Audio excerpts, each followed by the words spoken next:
You're watching Daily News Podcast on Mangalore Today, your guide through the complexities of today's news landscape.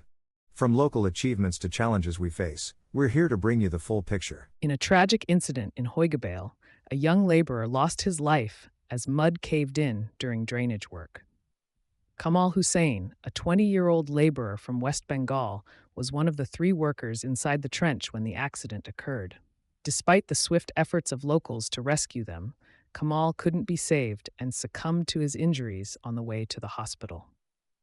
The other 2 workers were successfully rescued. The Urwa police station has registered a case in connection with this unfortunate incident. Our thoughts are with the family and friends of Kamal during this difficult time. In Mangalore, the 277th edition of Man Sobhan's monthly theater series captivated the audience at Kalangan in Shaktinagar. 9-year-old Alani D'Souza stole the hearts of the crowd with her musical night, showcasing her talent by singing 9 songs. The event also saw the unveiling of the banner for the upcoming Konkani play Sardar Samanv by the Mandad drama team as part of their Silver Jubilee celebrations. Young Alani was encouraged by Gurkar Eric Osario, who presented her with a gumat, urging her to uphold the Konkani musical legacy. Dubai-based philanthropist Vijay D'Souza inaugurated the event. The presence of Man Sobhan office bearers and the musical brilliance of the band added to the enchanting evening. Alani's stunning performance, accompanied by her trainer, young singer, and the Blue Angels Choir, left the audience spellbound. The event was a true celebration of talent and tradition, with gratitude expressed by Alani's parents for the support received. In a significant development for devotees at Sri Kshetra Dharmasthala, Vice President Jagadeep Dhankar arrived in Mangalore to inaugurate the Sri Sanidhya queue system complex. This much-awaited initiative, envisioned by Dharmadhikari D. Virendra Hegade, aims to enhance the waiting experience for worshippers seeking darshan of Sri Manjunatha Swami. The state-of-the-art complex spans 275,177 square feet, accommodating 600 to 800 devotees in its 16 halls. Boasting advanced facilities, including air conditioning, childcare rooms, and cafeterias, the complex features a queue management system by Bosch and AI-based surveillance for efficient queue control and security. The introduction of innovative technology, such as real-time monitoring and emergency response mechanisms, ensures a seamless and enriching darshan experience for the thousands of devotees who visit this sacred site. In a significant development, Mangalore Refinery and Petrochemicals Limited, MRPL, have joined hands with Indian Strategic Petroleum Reserves Limited, ISPRL, in a strategic partnership to enhance their storage capacity. The agreement, signed at the MRPL office in Mangalore, paves the way for MRPL to utilize storage space in ISPRL's caverns. This move, aimed at bolstering national energy security, was formalized by executives from both organizations, emphasizing a commitment to mutual growth. The collaboration offers MRPL several advantages, including cost-effective storage, strategic location, enhanced supply security, operational flexibility, and reduced capital expenditure. MRPL's MD, Sri Munkar Shyamprasad Kamath, highlighted that the partnership would enable the company to expand its storage capacity, mitigating risks associated with global crude oil market fluctuations. With this alliance, MRPL aims to procure diverse crude grades efficiently, fostering resilience and growth in the energy sector. This partnership exemplifies a shared vision for excellence and promises a bright future for both organizations. In a recent incident in Mangalore, a 21-year-old man named Prajwal from Panjimoguru was apprehended trying to smuggle mobile phones and cigarettes into the district prison. Security personnel caught him red-handed as he was attempting to throw a bundle wrapped in red tape over the prison walls. Upon inspection, the bundle was found to contain 2 keypad mobile phones and 2 packets of cigarettes. During questioning, it was revealed that Prajwal had a history of being in jail for a previous offense. The Bark police are currently investigating the matter. Such attempts of smuggling contraband into prisons raise serious concerns about security protocols and the need for stricter enforcement measures. In a bizarre incident at Vamanjur, Mangaluru, a man named Safwan has been hospitalized after accidentally shooting himself in the stomach with a revolver. The mishap occurred when Safwan, while at a second-hand store, mistook a gun left on a table by a person named Bhaskar for a toy. Without realizing the danger, Safwan pointed the gun at himself and pulled the trigger, resulting in serious injuries. The authorities have confirmed that this was an accidental firing incident, and Safwan is currently receiving treatment at a private hospital. Tragedy struck on NH 66 in Herur as a woman lost her life in a bike accident. Nagavini, 30, and her husband Satish were heading to Manipal from Bindor when a container lorry collided with their bike. The impact caused them to fall on the road, leaving Nagavini fatally injured and Satish wounded. Despite being rushed to the hospital, Nagavini couldn't survive. The Brahmavar police have initiated an investigation into the incident. Our thoughts are with the family during this difficult time. In recent news from Karkala, a complaint has been filed in the Karkala Rural Police Station against a man from Mangalore for allegedly cheating a resident of Muladka village. The victim, Suchith, was promised a job at MRPL by a person named Avinash, who had demanded over 1 lakh rupees in exchange. Despite transferring the money online as instructed, Suchith did not receive the promised job and eventually realized he had been deceived. This incident highlights the importance of vigilance while seeking employment opportunities and the need to verify offers thoroughly to avoid falling victim to such scams. In the latest update on the case of the unfortunate demise of entrepreneur BM Mumtaz Ali, the Mangalore police have taken a major step forward by filing a charge sheet against 6 accused. Among them, the prime accused Ramath from Krishnapura stands out. The thorough investigation included the interrogation of over 100 witnesses, leading to a hefty 2,250-page charge sheet presented at the JMFC court. Besides Ramath, her husband Shoaib, Abdul Sattar, Kalandar Shafi, Mustafa, and Siraj have also been named. The investigation officer Mahesh Prasad, an inspector at Surat Kal Police Station, has been diligent in the case. The incident dates back to October 7, 2024, when Mumtaz Ali's car was discovered on Kulur Bridge and his body in the river on the following day. It was suspected that Ali might have taken his own life due to harassment from the accused, as per complaints by his brother. A tragic incident took place near Asai Goli in Mangaluru, where a collision between a bike and a lorry claimed the life of Avsaf, a 25-year-old resident of Derlakat. Avsaf, who owned a medical shop, lost his life when the lorry was negotiating a curve at Tiplapadavu.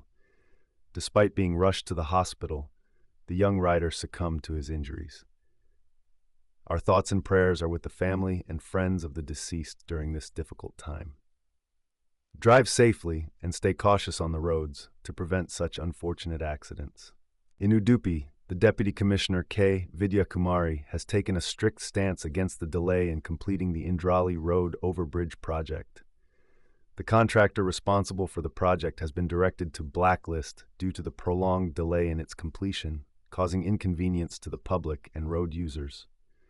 Despite previous instructions to expedite the work by deploying more workers, the contractor has failed to do so, leading to further delays.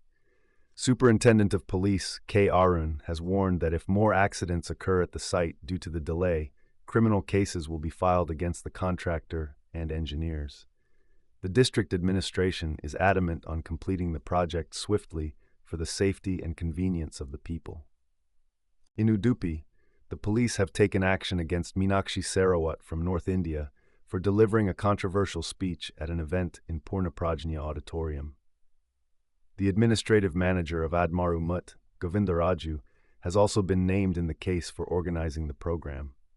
The police complaint alleges that during her speech on Bangla Patha, Ms. Sarawat made divisive statements questioning Mahatma Gandhi's title as father of the nation and suggesting that his actions weakened Hinduism. The police sub-inspector has registered a complaint citing violations under sections 353, 2, and 3.5 of the law. Ms. Sarawat's speech has been accused of fueling communal tensions and provoking unrest in society.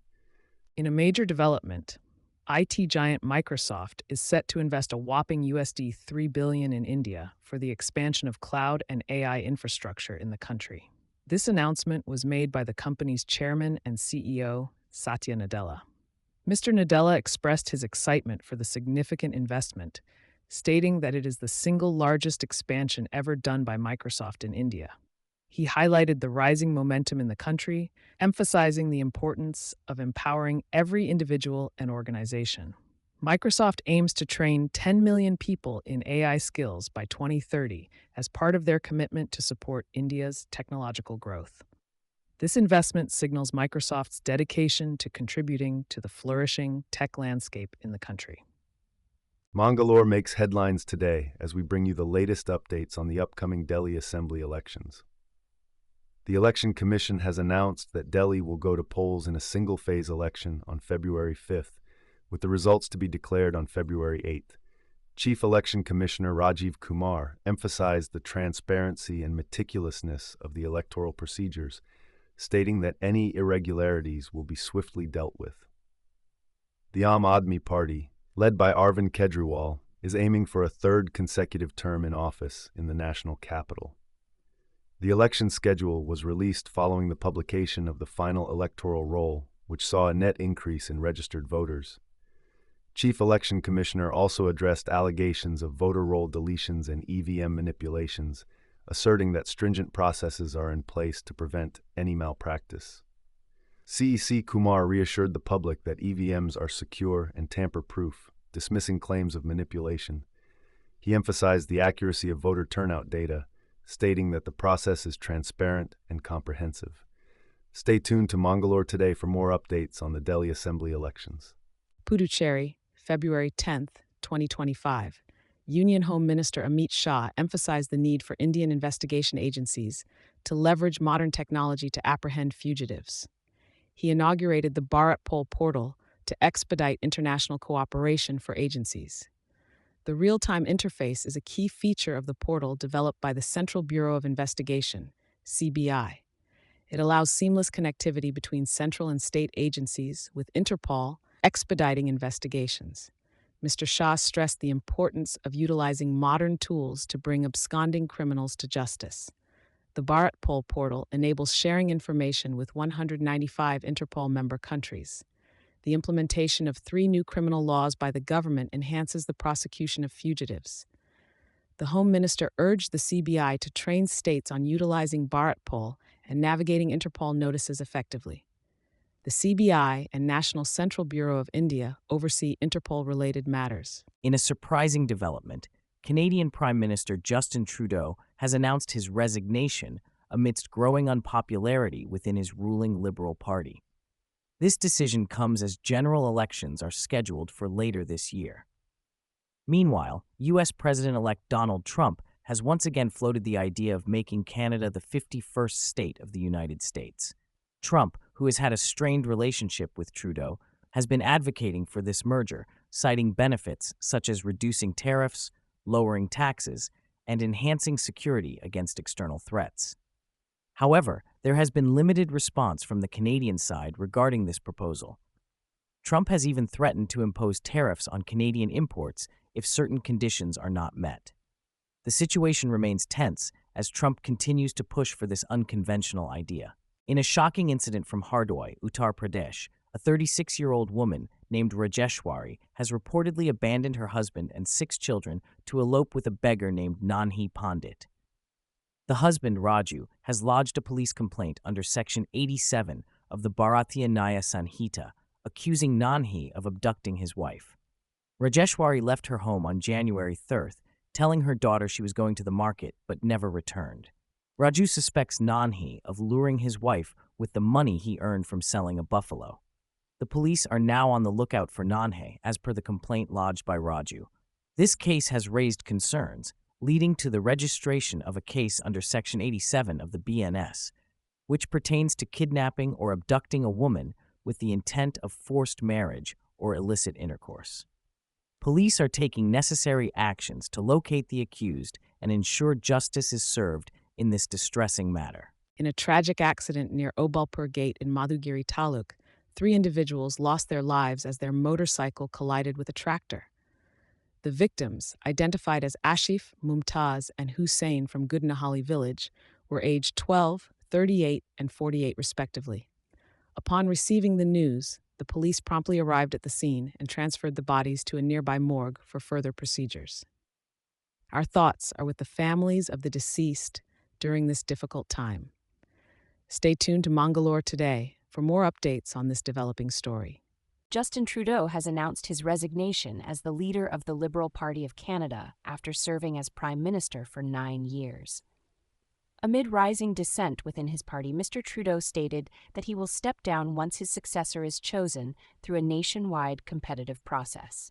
Names like Dominic LeBlanc, Melanie Joly, Francois-Philippe Champagne, and Mark Carney have emerged as potential contenders to replace him. Trudeau also took a jab at the opposition Conservative Party leader Pierre Poilievre during his resignation speech. His resignation comes as a relief for many within his party who have been outspoken about their dissatisfaction with his leadership.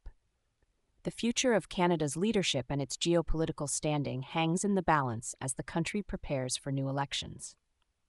Trudeau's strained relations with India have further complicated matters, with tensions escalating over allegations of Indian involvement in a terrorist incident in Canada. As Canada braces for a transition in leadership and faces economic challenges, the political landscape is set for significant changes in the coming days. A devastating earthquake of magnitude 7.1 struck Tibet near the Nepal border, claiming the lives of 53 people and injuring 62 others. The tremors were felt in various parts of India, including Bihar, Assam, and West Bengal. The National Center for Seismology reported 2 more earthquakes shortly after, measuring 4.7 and 4.9 on the Richter scale. This tragic event reminds us of the geologically active nature of the region, where the collision of the Indian and Eurasian tectonic plates forms the mighty Himalayas. In 2015, Nepal faced a similar catastrophe, with nearly 9,000 casualties. While Bihar residents felt the ground shake, fortunately, no significant property damage has been reported thus far. Our hearts go out to all those affected by this natural disaster. As we conclude today's broadcast, we extend our heartfelt thanks for your viewership.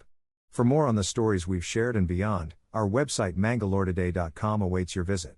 Don't forget to subscribe for all the latest news. Thank you, and good night.